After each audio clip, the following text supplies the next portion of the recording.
Brazil had R9, Romario, Adriano, and Pele. But now, Brazil have the likes of Richarlison, Cunha, and Gabriel Jesus. Comparing the current players to the legends who lifted the World Cups and shocked the world with incredible talent is almost disrespectful. So as a Brazilian, nothing frustrates me more than Brazil's current attack, especially that striker position. And throughout my lifetime, I never truly got to see a great number 9 play for my country. So why is that? Why did Brazil go from producing the best to ever play the number 9 role to now struggling to find players that can even, well, score? Well, to truly understand the downfall or the decline of Brazil's strikers over the years, we have to go back to the time right before the 2010 World Cup. And the reason we have to go back so far to understand the current problems in Brazil is because this was the beginning of the end in terms of world-class quality strikers in Brazil. Since the previous World Cup was the last time Brazil had a true world-class striker in Adriano. And after 2006, Brazil had Luis Fabiano, which in my opinion is still the best striker that had played since 2006, but it was still a decline from Adriano. However, in the build-up to the World Cup, Luis Fabiano showed why he was the man for the job, and he became the top scorer in the Confederations Cup in 2009 with 5 goals, which would only get Brazilians excited for the 2010 World Cup. And in that 2010 World Cup, he would go on to be Brazil's top scorer, but it wouldn't really matter since Brazil got eliminated in the quarterfinals by the future second place team, the Netherlands. So even though Luis Fabiano had his goals here and there for Brazil, the loss in 2010 would just be too much. And ever since 2010, Luis Fabiano could never find his form back again, which would ultimately lead him to not being caught up for the 2014 World Cup, which ended his run as the striker for Brazil, which was just the beginning of the unreal pressure any player would face when wearing the number 9 jersey for Brazil, since expectations were so high. So in the build-up for the 2014 World Cup, Brazil had to find the right player to be the striker in the cup they're hosting, and they did. Fred, a player who played in the Brazilian Serie A for Fluminense.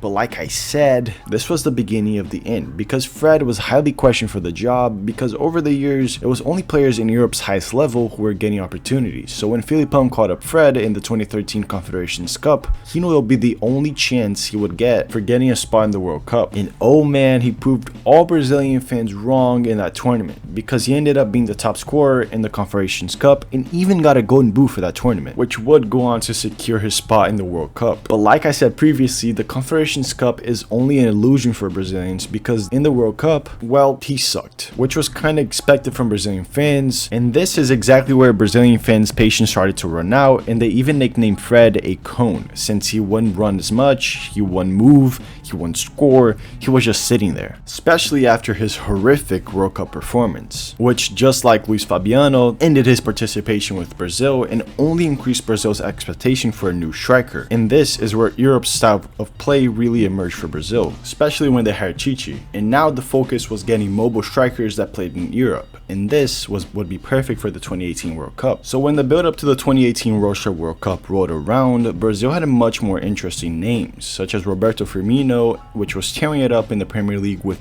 Liverpool absolutely flying, and Gabriel Jesus, who was also getting good playing time and scoring goals for Premier League winner Manchester City. So the build-up to the World Cup could not have been better, with both players at the peak of their club careers. But I'll cut straight to the chase. Gabriel Jesus was a huge bust, flop, whatever you want to call it. He just played horrible, could not score a goal, and Roberto Firmino, coming off the bench, was only able to score 1 goal. So now Brazilians were furious with the performance their strikers had in the past few years. It almost seemed like no matter who played in the number 9 position couldn't even score goals, and it became the clear problem with the Seleção. The constant change in strikers and new names were just too much pressure and too much expectations for Brazil. So when the expectations were at its highest, players could just not live up to the hype. So now when we go to the 2022 World Cup, it just shows this World Cup was just another big illusion and lie for Brazilian fans. Because even though Brazil was absolutely flying in the qualifiers and having the best qualifiers in Brazil's history, scoring 40 goals, having 0 losses, and only conceding 5 goals, and on top of that, having a good striker. I mean, Richarlison, as we look at him now, he is bad, but when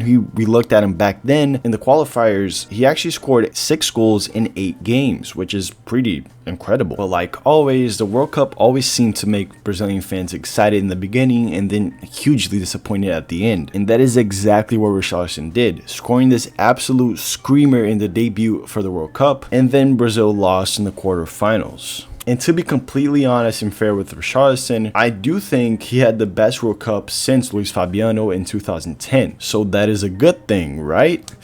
Well, no. The pressure that Brazil accumulated over the years with bad strikers and no success in the World Cups was just too much for Richarlison, which is exactly why we are now seeing Richarlison having the worst season of his career. And that's because Richarlison just made his whole life about winning the World Cup, playing the World Cup, and now that he has lost the World Cup, that just hit him way too hard. And that is just like we have seen with Gabriel Jesus, since the 2018 World Cup was just too much for him to handle, and now he hasn't scored for Brazil in 4 years. So over the years, Brazil only managed to build one thing, an unfixable problem of way too much pressure in young players that sometimes just goes too far. So overall, the endless cycle of strikers doing great before the World Cup and then bombing in the World Cup, then losing their space in Brazil's national team almost seems endless. The buildup of way too much pressure combined with the insane competition and a past of greatest strikers of all time is just simply too much for players to handle. And we are now seeing this same exact cycle happen once again with players like Endrick and Vitor Roque, who were already bought by Barcelona and Real Madrid, and they can't even join the teams yet because they're so young. And this is the perfect example why the pressure is so high, not only to play for Brazil, but to be a Brazilian star, because these players aren't even old enough yet, and they already have to prove themselves to a team that has already bought them. And now we are seeing Brazilian fans criticizing Endrick for not playing at the Real Madrid level, but keep in mind, he's only 16. So as a Brazilian, I just can't take this anymore, and I do hope we find the right striker for Brazil. But currently, it just seems no player in the world can take the insane amount of pressure of being the guy to fix Brazil's problem. And I also do hope you leave a like and subscribe.